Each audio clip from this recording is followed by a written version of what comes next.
भारत सरकार और भारतीय पुलिस की तुलना थोड़ी देर के लिए ब्रिटिश हुकूमत और ब्रिटिश पुलिस से भी करनी चाहिए। किस प्रकार से ब्रिटिश हुकूमत भारतीयों के लिए काला कानून लेकर आती थी और भारतीय लोग उसका किस प्रकार से विरोध किया करते थे और विरोध करने के बाद किस प्रकार से ब्रिटिश हुकूमत उनके ऊपर अत्याचार किया करती थी। आपको उस सरकार में और वर्तमान सरकार में जरा भी अंतर नहीं दिखेगा।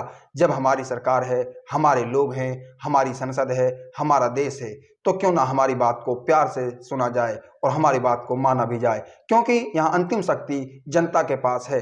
जब जनता ही नहीं चाहती है उस कानून को, तो क्यों उन पर जबरदस्ती उसको थोपा जाता है। इस पुलिस ऑफिसर की भाषा आप सुन रहे हैं और देख भी रहे हैं और आप ये जान भी रहे हैं कि ये ड्राइवरों के लिए किस प्रकार की भाषा का प्रयोग कर रहा है और इस पर किसी प्रकार की कोई कार्यवाही नहीं होनी है, क्योंकि यह सरकार से अनुमति लेकर इस प्रकार का व्यवहार कर रहा है। और गरीब जो लोग हैं, ड्राइवर जो लोग हैं, वो अपने हक की लड़ाई लड़ रहे हैं और उनके साथ इस प्रकार का व्यवहार कर रहे हैं।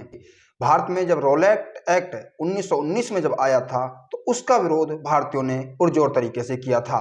जब भारतीयों ने रॉलेट एक्ट का विरोध किया था, तो भारतीयों पर ब्रिटिश हुकूमत ने खूब अत्याचार किए थे, खूब लाठियां बरसाई थी, खूब गोलियां चलाई थी। आखिरकार भारतीय लोग पीछे नहीं हटे थे। जो सरकारी कार्यालयों में भारतीय लोग काम कर रहे थे, वो इस्तीफा दे देकर वापस घर लौट आए थे। आज वही काम ड्राइवर जाति कर रही है। जो ड्राइवर ट्रक चला रहे हैं, बस चला रहे हैं, ऑटो चला रहे हैं, वो उनको खड़ा कर कर और आंदोलन में शामिल हो रहे हैं। पूरे देश के हालात खराब हैं, आप सभी देख रहे हैं। चारों तरफ कहीं लाठीचार्ज हो रहा है, कहीं पर हड़ताल हो रही है, कहीं पर पेट्रोल आपूर्ति में कमी आ रही है, कहीं पर खाद्य संसाधनों की कमी आ रही है।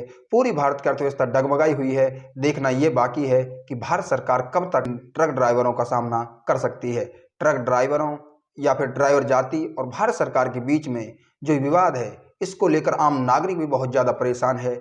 उसे काफ़ी समस्याओं का सामना करना पड़ रहा है। पर्यटक क्षेत्र इससे प्रभावित है। एक स्थान से दूसरे स्थान पर आवागमन बाधित है। बहुत सारी समस्याएं हैं, लेकिन हम ये कहते हैं कि हमें एक बार ब्रिटिश हुकूमत और वर्तमान भारत सरकार हुकूमत के बीच में अंतर देखना चाहिए। दूसरी चीज़ ये है कि अधिकतर भारत सरकार जो कानून लेकर आती है, ऐसे कानून लेकर आती है जिनमें विवाद खड़े हों और वो खुद विवादों के घेरे में आकर प्रसिद्ध हो जाती है। लेकिन देश का कितना नुकसान हो जाता है, कितने लोगों की मृत्यु हो जाती है, कितने लोग जेल में चले जाते हैं, कितने लोगों पर लाठीचार्ज होता है, कितने लोगों का रोजगार छिन जाता है। इस बात से भारत सरकार को जरा भी मतलब नहीं है। उसका काम है कि वो ऐसे अनैतिक कानून लेकर आए जिनमें विरोध हों और विरोध होने के बाद देश में दंगे फसाद हों, हड़ताल हों और आम नागरिक भी परेशान हो। इस प्रकार के कानून भारत सरकार का लाना कहीं ना कहीं दिखाता है कि वह जानबूझकर ऐसे कानून लेकर आती है। जो भी अधिकतर कानून आए हैं, वो कानून सभी कानून लगभग विरोधों में फंसे हुए हैं और हड़तालें चली हैं। लेकिन फिर वही प्रश्न आता है कि आखिर जो कानून आने चाहिए वो क्यों नहीं आते हैं। जिन कानूनों की भारत की जनता को आवश्यकता है, वो कानून क्यों नहीं बनते हैं। ऐसे कानून आखिर क्यों निकल कर आ जाते हैं जिनकी किसी को उम्मीद भी नहीं होती और वो सीधे भारत की जनता पर थोप दिए जाते हैं, जिनको हमें आवश्यकता भी नहीं है। और इसी बात की लड़ाई ड्राइवर लड़ रहे हैं कि आखिर उनको जब उसकी आवश्यकता नहीं है तो क्यों उसको जबरदस्ती थोपा जा रहा है।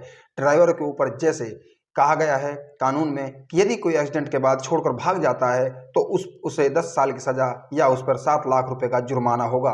मुद्दा यह है कि जब वो 10 साल तक जेल में रहेगा तो उसके परिवार वालों का पालन पोषण कैसे होगा, उसे कौन उनके परिवार को पालेगा, क्योंकि ड्राइवर तो 8 से 10 हज़ार रुपये की नौकरी में देश प्रदेश घूमते हैं। वहीं जब वो 7 लाख रुपए जुर्माने का देगा सेटलमेंट के लिए, तो यदि उसके पास इतने पैसे होते तो वो ड्राइविंग क्यों करता, वो कोई बिजनेस खोलकर बैठता।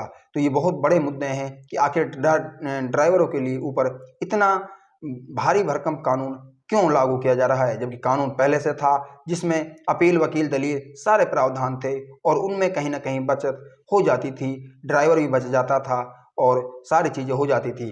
दूसरी चीज़ यह है, एक अच्छाई कानून की यह है कि एक्सीडेंट कर भागने वाला व्यक्ति उसे हॉस्पिटल लेकर जाएगा तो शायद हो सकता है कि जो दुर्घटना में क्षतिग्रस्त हुआ है, जिसका एक्सीडेंट हुआ है, वो बच जाए। लेकिन मुद्दा यह है कि यदि वह व्यक्ति एक्सीडेंट कर ड्राइवर रुक जाता है तो उसे जनता पीट कर बेहाल बुरा हाल कर देगी, उसको जान से भी मार सकती है। लेकिन सरकार ने इसके लिए मॉब लिंचिंग का कानून बनाया है।